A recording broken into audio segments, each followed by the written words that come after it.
What exactly should we be looking for when it comes to the terms of such an agreement, if one is perhaps as imminent as the president indicated? I've got a panel of some great foreign affairs minds to talk about exactly that. Former Alberta Premier and federal Conservative Defence Minister Jason Kenney is with us. He's now a senior advisor at Bennett Jones. Former Liberal Finance Minister and Deputy Prime Minister John Manley is here. He's now the chair of Jefferies Securities and a senior advisor at Bennett Jones. And Derek Burney rounds us out this evening. He was chief of staff to former Prime Minister, the late Brian Mulroney, as well as Canada's ambassador to the U.S. from 1989 to 1993. Hi, everybody. It's a pleasure to have you with us tonight. I appreciate making the time.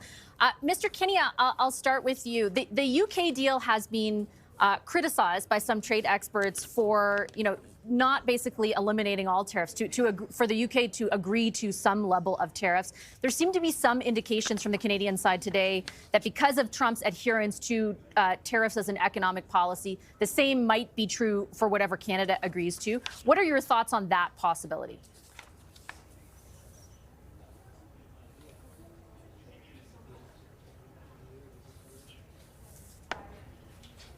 Sorry, here we go, Vashti. Can you hear me? Yeah, my apologies. There we go. We got you. I wanted to begin by complimenting the ambassador on his haberdashery. His Calgary Stampede cowboy hat is very fetching. It's for you, Jason, just for you. Thank you, sir. I think we all know, as the president said earlier today, that he is, quotes, a tariff man. He has said before that his favorite word in the English language is tariffs. And in 40 years of public commentary on issues, it is the one issue on which he has been most consistent. So I don't think we can expect him to let that go. I hope that what we're going to get out of some agreement is a minimization of tariffs. And let's not forget that he imposed steel and aluminum tariffs on Canada back in his first administration. And eventually, he was persuaded that that was not in the interest of the American economy. He dropped it, and he did sign off on the USMCA CUSMA. So there is that precedent. I think the challenge for Prime Minister Carney is to bring him back to that. One thing that the president really seems to be sensitive to is how all of this gets reflected in markets. The fact that there is some early evidence of growth in the U.S. economy, frankly, is probably not a good sign. It will probably be seen as wind in the sails of Trump tariff protectionism. So that's going to be a headwind for us. Mr. Burney, if I understood Ambassador Hillman's comments just a few moments ago in our interview correctly, the argument that the Canadian side appears to be putting forward is, look, we're not going to judge your use of tariffs on other countries. You may see utility in that, but our case to you is that it doesn't make sense in the Canadian context. What do you think of that pitch?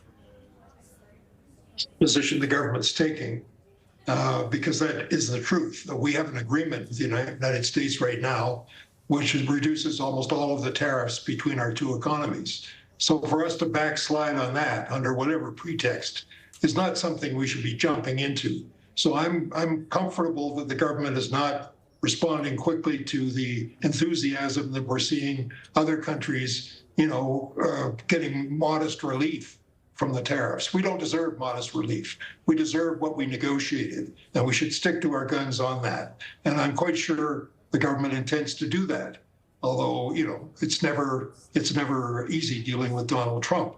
The thing we have to deal with really is uncertainty. And we can't provide certainty to our producers or even our consumers in the current environment when there's so much unknown and up in the air and unresolved. It's not a very good climate for the G7 in terms of economics.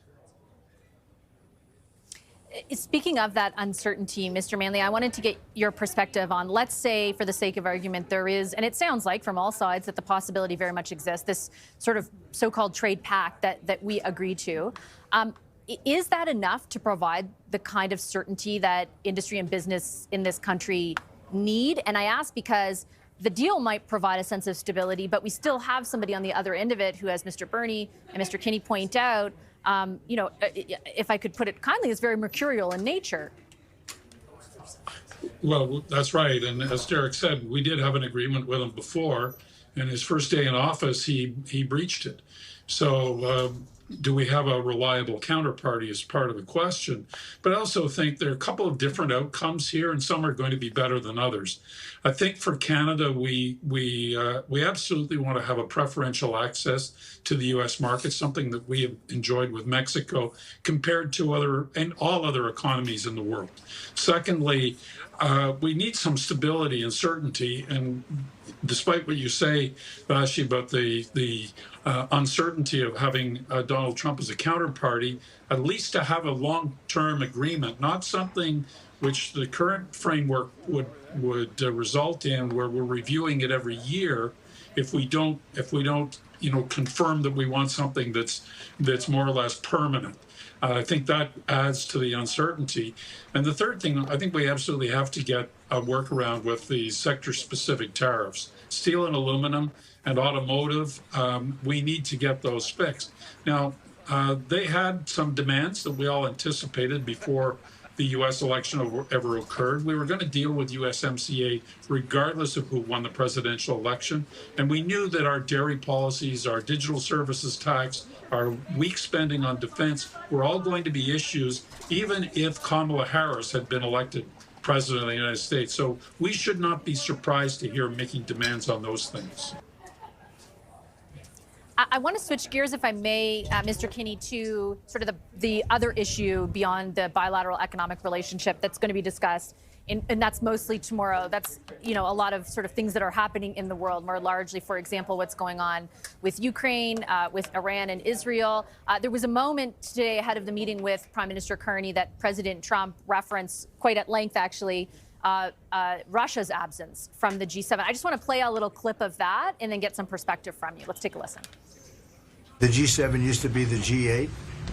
Barack Obama and a person named Trudeau didn't want to have Russia in, and I would say that was a mistake.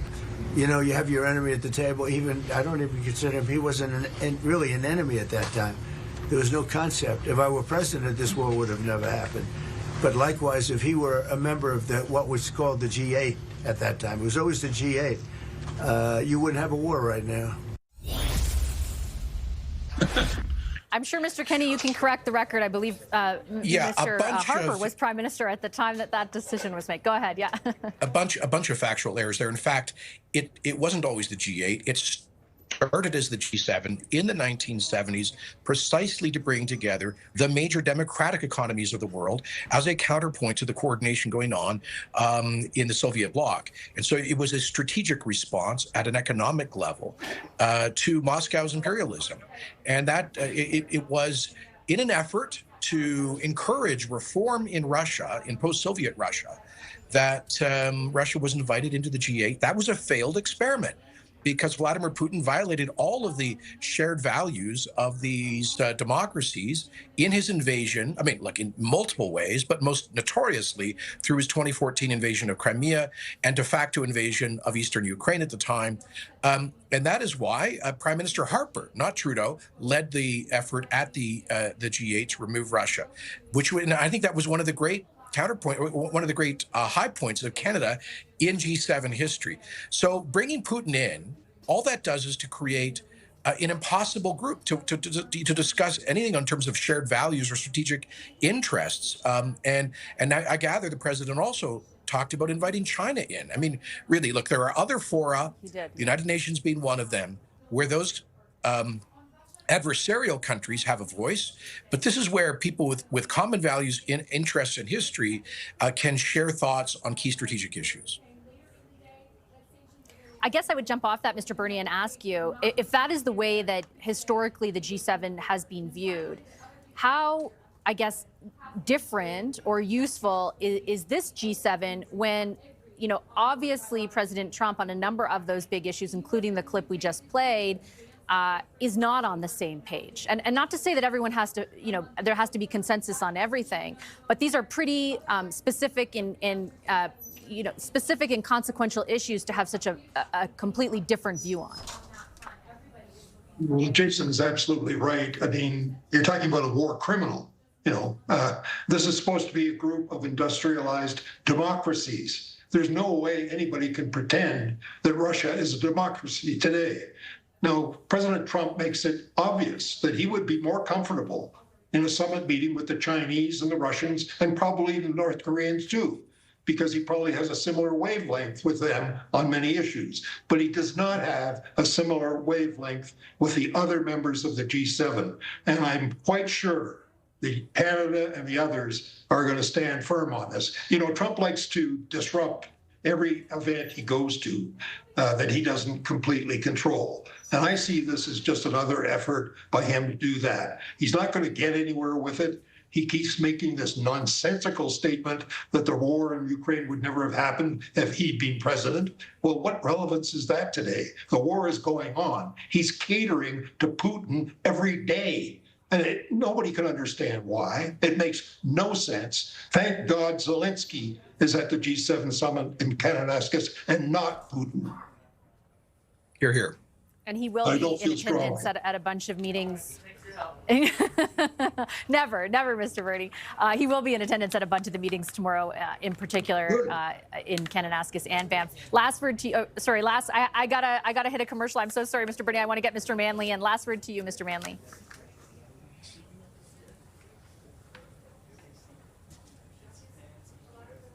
Mr. Manley, are you there? I'm here. What's the question? Oh, You want me to just comment on Derek? I just wanted you to I jump can always off. comment on Derek. Yeah. So, no. You go right I ahead, think yeah. let's find a little piece of truth in what Donald Trump said. It is good to have people talking to each other.